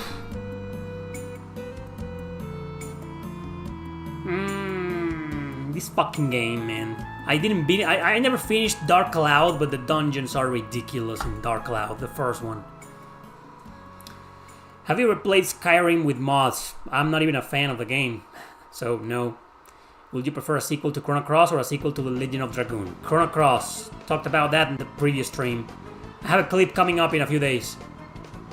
Have you ever read the Chronicles of Narnia? No, I've never read the books. I watched the movie, the first one, it was okay. The game is a blast. It's a guilty pleasure of mine. Believe it or not, I'm a big fan of the game. On the PS2, I also beat it on the GameCube. Can't speak for other versions like the Nintendo DS or Xbox version, I don't know. But it's the same game. The first game, there was a second game, The Prince of Whatever, I didn't play it. But the first Chronicles of Narnia game, that's a really good game. Sure, it hasn't aged very well, and it's brutally hard, and it's frustrating in some areas. It's not perfect, but it's such a creative game. Every mission is something different. You gotta do something different. In the first mission, you gotta do some kind of stealth, Metal Gear kind of mission and escape the mansion, escape the dormitory, and then the second mission, you get to do some kind of platforming in some ice. You have to prevent your characters from falling, and you start controlling the four kids, and there's some fighting involved with some wolves in there. And then there's some hack and slash missions, some Musou style of missions where you just gotta fight hordes of enemies, and other puzzle missions where you gotta activate this thing here to open up this path here and so on. And then there's racing missions where you're in a big chunk of ice, standing on top of it and going through the lake, through the river, and man, there's another stealth mission. I mean, I love the fucking game. I've beaten that game 2 or 3 times. Yeah, believe it or not, I'm a big fan of the game, but it's not perfect. I'm not saying, hey guys, you should definitely play that game, strongly recommend it.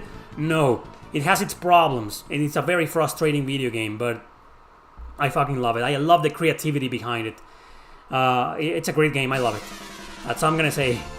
But I've never read the books. Are you ever going to try SMT5 when it releases on PS5? Probably when it's $20 on sale somewhere. Have you played Persona 5X? I don't play mobile games. What games do you play other than RPGs? Fighting games, platformers, environmental puzzle games, sometimes survival horror games, shoot 'em ups. Yeah, a lot of other genres, man. Puzzle games, I play Plants vs. Zombies almost every day, maybe just for 15 minutes on my Nintendo DS. Well, my 3DS. Nintendo DS version. Penny Blood funding is running extremely low. It may not be released. I think it will be released. They already said it was going to be released. And the funding was over a long time ago, man. Just like with Armed Fantasia. Maybe they didn't get a lot of money, but they did. What games do you play? Wait, I already answered that. You're a Lord of the Rings fan, Eric? Not really. I've watched the movies. I have one book. The second one, The Two Towers. I played some games. The Third Age was great, but too hard. No, I wouldn't call myself a fan, like a proper fan, no. But a small fan. The minimum. I haven't played Sea of Stars. Is it wrong that I find an Hobino from SMT5 to be physically beautiful? If you're into fanboys, I mean, the guy looks androgynous as fuck. That's the art style of my god, what's the artist's name? Kazuma Kaneko, right? That's just his style. His style is very like that. Go and look at the art style of every SMT game or some of the Persona games from the past. It's a very kind of style like that, kind of androgynous, But I think that the SMT5 protagonist was done that way on purpose because of nowadays modern political bullshit. Do you prefer Squaresoft 90s era or Square Enix 2000s era games? I think I prefer Squaresoft. Yeah. Although 2000s means, no, it was still Squaresoft Cross, published by Squaresoft. Final Fantasy 9. Valkyrie, Valkyrie was Enix. Yeah, but Square Enix published Valkyrie Profile 2, which is one of my favorite games ever. Also published Grandia 3. Square Enix was still great during that era, but I prefer Squaresoft in the 90s.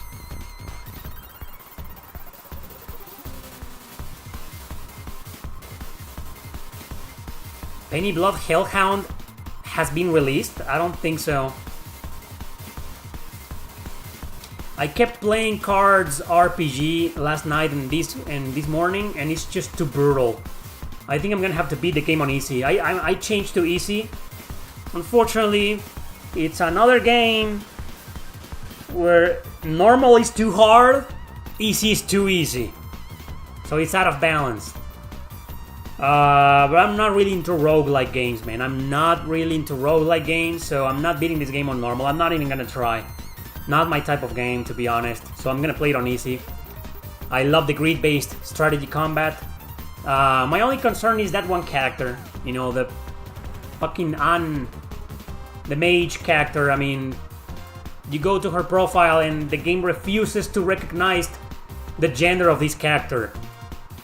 Because, I mean, maybe they're doing this as a joke, because the character is a joke, but she has a voice actress in English, a voice actress in Japanese, but she's wearing this helmet, this skull helmet, and you can see a big beard, long ass old man beard, and she talks like a girl. I mean, it's just, I don't know what to think of this, man. I have very mixed feelings about that. I don't know what to think of that, to be honest. It's bothering me. But gameplay wise, you know, the game is great.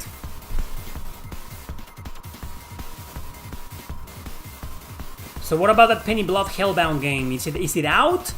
How is it out and they didn't reach out to me?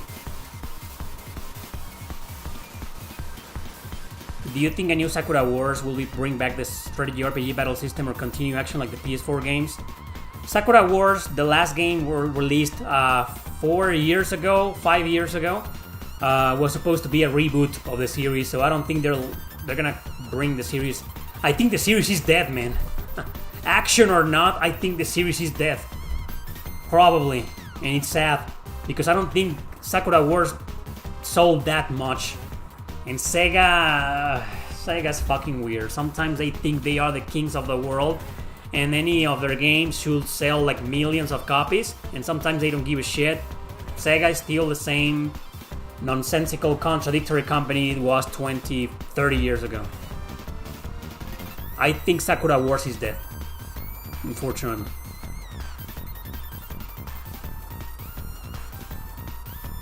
Have you played Islands of the Caliph? Nope. Am I the only one that turns off the music in RPGs? Definitely. I don't know why you do that, but yeah, I don't think anybody else does that. Do you prefer 90s or 2000s era cartoons? I wasn't big into cartoons when I grew up. When I was a teenager, I was already into something else. When it comes to anime, I think I prefer the 2000s. But when it comes to regular cartoons, I prefer the 90s. I grew up in the 90s. I grew up in the 80s and 90s. Penny Blood roguelike demo is out for testing. In consoles? Or just PC? And it's a roguelike.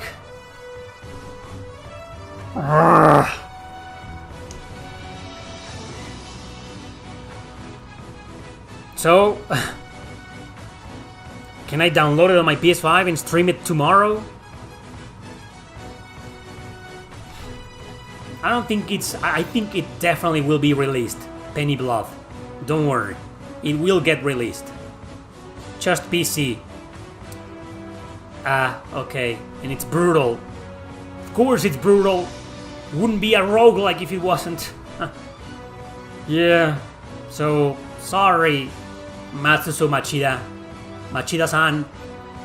If you're watching this stream, I don't think you are.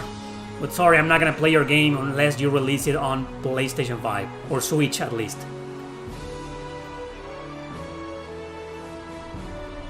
You're still talking about Wizardry? I played... I think the only Wizardry games I've played are the one on PS2 and the one on PS3. The one on PS2 is called Tale of the Forsaken Land, and that's a Japanese RPG. Story is great, but the gameplay is just a dungeon crawler. And I played one on the PS3 called...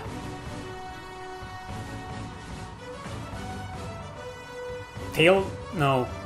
I forget the name. Digital only, didn't get a physical release. The art style was beautiful, but the story was kind of like non-existent. There was barely any story in there, and the gameplay was just as generic as any other dungeon crawler in existence. But yeah, I think the art style is the only thing that's better on the PS3 version, because it looks very anime-ish, with gorgeous looking girls in there. But the PS2 game is the better game.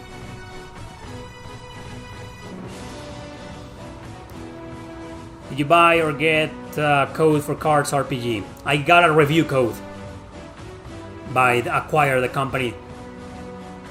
I think Sony should move their HQ back to Japan. Well, yeah, they should definitely revive Japan Studio. We need another game in the from this guy, the developers of Eco and The Last Guardian. We haven't seen anything in like 10 years. We'd love to see another game from that series. It's not really a series, each game is standalone, but by the same developer, you know. I hate Dark Souls, says Rosling RP Gacha. I don't hate Dark Souls, but I'm not a fan at all either. You play multiple times. Do you play multiple games simultaneously, or you'd rather finish one before moving on to the next? I'd rather finish one before moving on to the next, but sometimes I do find myself playing 2 RPGs at the same time, but it's rare.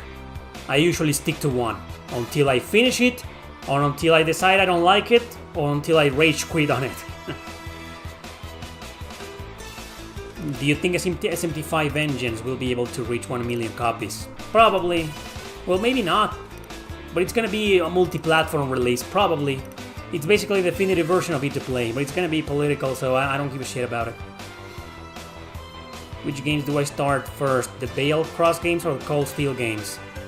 You should start with Sky. Sky. Trails in the Sky. That is the beginning of the series.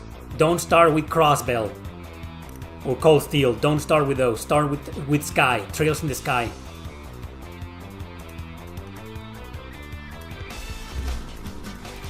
Well, let's not forget that Wizardry is the godfather of dungeon crawlers, and he was one of the first RPGs ever made in history. Ultima came first. It is the first true role-playing game in existence, the first Ultima, which was recently inducted into the Hall of Fame, Video Game Hall of Fame, after so many fucking years. But Wizardry came afterwards, and yeah, it's like an extremely influential game, but it was a Western RPG company and developer. Japan took over in PS1, PS2 era. Lady Edelweiss is a great character in Mato Anomalies. She definitely is. I love her, man. She made a game for me, man. I was like, damn. Because Butterfly was a mixed bag. She was like, I don't understand. I mean, sometimes I loved her, sometimes I hated her. And then the lesbian girl, what's her name? Mist? She I don't know, she was kind of like, okay. Like, I don't know, everybody loves her, she's the idol. She is an idol. And everybody loves her and respects her and treats her. I mean, I ended up kind of hating the character because of how everyone around her behaved, right? But then Lady Edelweiss came along and, ooh, man, I fucking love her, man. Smoker was a great character too. Those two were my favorite characters, man. Love those two characters, made the game for me. SMT5 such a cash grab. Yep, Atlus, that's Atlus for you. Persona 5 Royal, Persona 5 whatever, Persona 5 this, Persona 5 that. A million DLCs. and now SMT5 Vengeance, and now it's gonna be a million DLCs as well. So, yep, these two franchises have become a cash grab. Pretty much, that's Atlus nowadays for you. Wizardry is influenced by D&D. Everything is influenced by Dungeons and Dragons. Where is the Rage Quit video? There's like... How many Rage Quit videos have I done, guys? Like 5 already? 6? And you can't find them? Maybe you can't find them because YouTube doesn't recommend them because there's a lot of swearing. They are offensive. But come on, I'm pretty sure if you type Rage Quit Erick Landon, they'll be there. Can you recommend an RPG under 20 hours? I can recommend you 50 of those. There's a top 50 that I did a couple of months ago. Top 50 short. Best short JRPGs ever. Check it out. 50 recommendations. Oh, they're successfully ignored. Sorry for successfully ignoring your answer, man. He answered for me. Is it iconic that both the original Xbox and 360 had some killer Japanese exclusives? It is ironic. Very ironic. But that's what's great about those systems, especially the 360.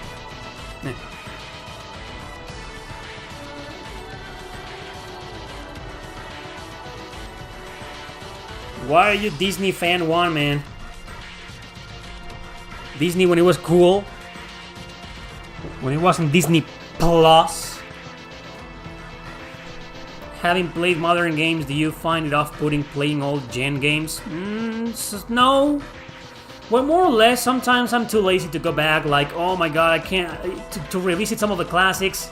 I'm like, man, it doesn't have this mechanic, no fast travel, random encounters. You can't save any everywhere. Yeah, I find it a bit hard, but not too hard, not too off-putting, you know. I can still go back and appreciate the old ones. But some of them didn't age very well, so that's my problem. I'm like, I'd rather play something modern than this. But yeah, you got it's off-putting at the beginning, and then eventually you get used to it. You want to play Grandia and Albert Odyssey. Grandia is everywhere, man. PS1, Sega Saturn, I don't know if it's fan translated. PC, Switch, PS4, PS5. What else do you want, man?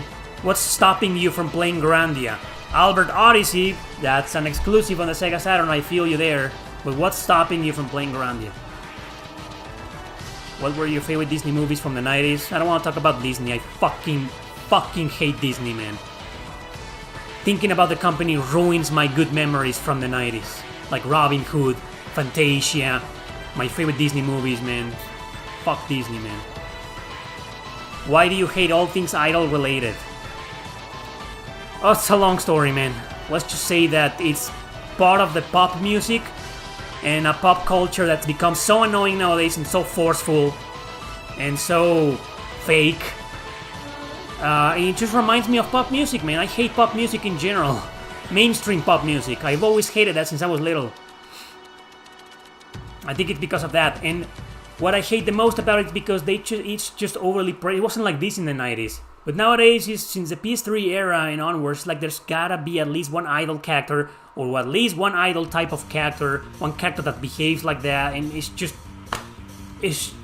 Come on, man. That's why I hate it so much. Sword and the Stone and the Black Cauldron. Oh, The Sword and the Stone, yeah. Good movie. Can I play Grandia 2 without playing the first one? Yep. They aren't connected whatsoever. Different universes, even. You can play any Grandia game in any order. It's still $30 on Steam. Same from Grandia 2. Damn. Wait for the price to drop a bit. Grandia on the PS1 is free, man. You can just emulate it.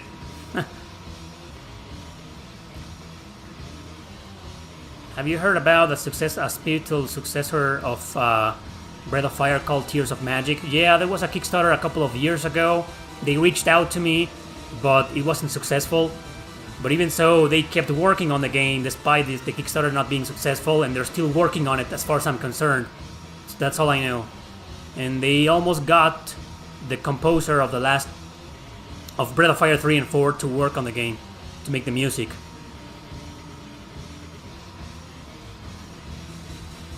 What happened to the Suikoden remasters? I have no idea. I thought the Saturn version of Grandia was the best version, Eric. That's the only version I haven't played. Oh, and the PC version. I played the PS1 version, which I own. I played the Switch version, and I played the PS5 version, which I own digitally. And I think the PS5 version might be the best, but it still struggles in some areas with the frame rate. It's bad, but it's 90% great. It's just that 10%. That's annoying, but other than that, it's a really recommended version for you to play. I can't speak for the Steam version or the Sega Saturn version. What happened to the Growlancer 1 fan translation? Was it abandoned? Pretty much. Yeah, I think it was abandoned. They were working on it, and I know a guy who was working on it, but I haven't heard anything, in a long, long time. I think they abandoned it. Last questions, guys. $30 for a digital game. It's ridiculous. Don't pay that much for digital games. You could make videos of all these games that get fan translated. I do. I don't make a specific video just for them, but I do include them in my videos. I just did a video, top 5, 2 days ago, and I covered a fan translated game in there. Check it out, you probably missed it. But I do cover fan translated RPGs. Final Fantasy IX getting a remake, yep. I mean, best JRPG question that was asked. I don't know, man, a lot of them get turned into clips for my second channel. A lot of them. How's your mom? Hope she's got a great Mother's Day. She did, she had fun, and she's great, she's doing great. Thank you. Thank you very much for asking. She's doing great. It's crazy how many Japanese games the West never got. It's crazy how many Western games Japan didn't get. It's true. Yeah, it's crazy. We get most of them nowadays. We get the large majority of them, to be honest. It's hard to find a Japanese exclusive nowadays. Almost everything gets released, even if it's bad. Do you think Square Enix will ever get a modern renaissance that harkens back to their... No. I think Square Enix will continue to be this horrendous company nowadays that every now and then publishes some good and great RPGs. Still, they're still doing that. Not everything is bad or wrong with Square Enix. There's still a lot of great things about Square Enix nowadays, but it's mostly bad things about them, right? No, I don't think they'll ever come back, and if they do, it's because it's gonna be ex-employees of Square Enix forming their own company. A guy I know said that Square Enix will collapse in a year. I don't know why he said that, but he said that. Are you into philosophy? Yes, I am. Ta-da! Speaking about Grandia 2. Always spying on me, my music player. We talk about a specific game. It doesn't happen all the time, but we're talking about a specific game and a music theme from that one game starts playing. Well, we were talking about Grandia 1, not 2. But here you go. Grandia 2. Grandia fucking 2. That's it, everybody. I gotta go now. Thank you very much for tuning in. Thank you for subscribing. Subscribe if you haven't. What the hell you're doing, man? What the hell? You're watching me and you haven't subscribed? It's just one button. Click that damn button, man. Help me get to 101,000 subscribers. Because, man, it feels like I'm never gonna get there. Thanks for watching, everybody. Take care, have a great weekend, and thank you to everybody who donated. Link to my books in the description, link to my Patreon page in the description if you want to support this channel, support me, and support my videos. Because, man, the apocalypse of YouTube is going down, going to hell. Anyway, take care, everybody. See you next time.